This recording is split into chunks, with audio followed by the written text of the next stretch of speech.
Safer transport, efficient agriculture, cleaner shipping, more reliable surveying, and new innovative applications that help citizens in their daily lives. Galileo will have the power to do it all. But linking Galileo to user needs requires an all-important cornerstone: the receiver. Receivers act as a prism, translating navigation signals sent by satellites into a wide array of positioning and timing services. Many of the leading industry players already have commercial products that are ready to use Galileo.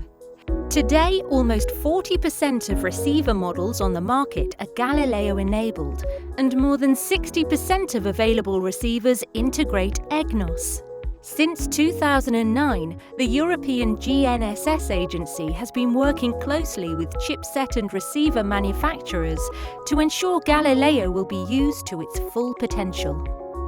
This work includes technical workshops, sharing of Galileo updates, co-marketing and management of dedicated funding for receiver development. The receiver is the key enabler through which all the signals are translated in services.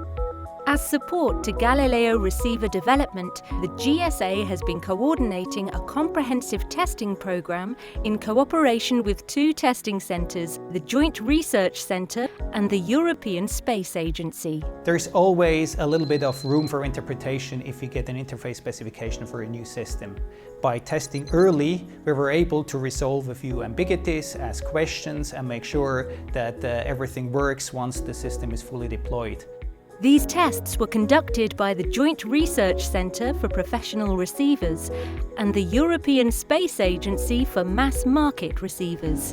We are testing them as this full set of receivers, all under the very same conditions, testing all the Galileo bands, testing the coexistence with GNSS systems like GPS, and also testing what is the impact of certain type of unwanted emissions or signals like interference. No? What is very good about this campaign is that we have been in very, very close contact with the manufacturers. We have spoken to the very people that develop the firmware for the receivers. Most of them kept in touch. They want to be kept in the loop. It's a campaign that is anticipating the future and preparing all of us to a better navigation experience.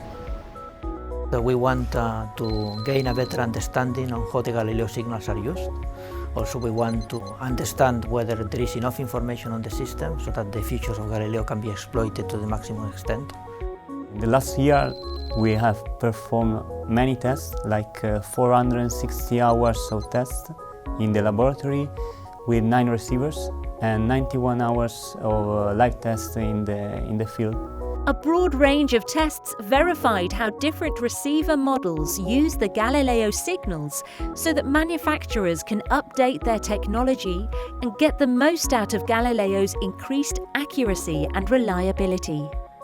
We of course participated in this joint test campaign that I want to say was very successful. Making the results of the tests available to our customers will also help adoption of Galileo. GSA in the last few years have been investing more and more in an open dialogue with chipset and receiver manufacturer. By paving the way for Galileo to be fully integrated into new generation receivers, we can ensure that Galileo signals enable a wide array of new applications and services.